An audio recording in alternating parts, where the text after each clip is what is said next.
Thanks for staying with us this afternoon. Federal Reserve Chair Jerome Powell says he's under investigation by the Trump administration. It comes as the administration has scrutinized an ongoing renovation at the central bank's office building in Washington. But Powell signaled that he thinks the probe is really about interest rates. Natalie Brand has reaction from the White House.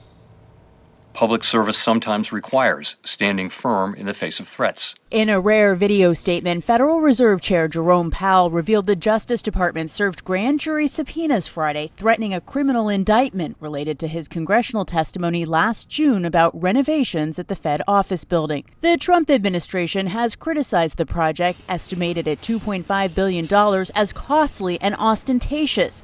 But Powell says the unprecedented action comes in the face of ongoing threats and pressure to lower interest rates. The threat of criminal charges is a consequence of the Federal Reserve setting interest rates based on our best assessment of what will serve the public, rather than following the preferences of the president. Lawmakers on both sides of the aisle have blasted the probe. Republican Tom Tillis said in a statement, now the independence and credibility of the Department of Justice are in question. Are you worried that the probe undermines the independence of the central bank and could destabilize the markets? I guess the question is, if you think the building costs $20 billion or $10 billion, do you think at some point that it's appropriate for the federal government to investigate? The Trump administration says it's prioritizing investigating any abuse of taxpayer dollars. But the Federal Reserve is self-funded and an independent agency. In recent months, President Trump has repeatedly criticized Powell and previously threatened to fire him. He should be fired.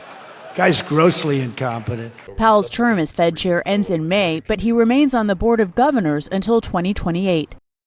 Powell alone does not decide interest rates. Now, in an interview with NBC News, President Trump denied knowing anything about the DOJ probe, saying that Powell is, quote, certainly not very good at the Fed and he's not very good at building buildings.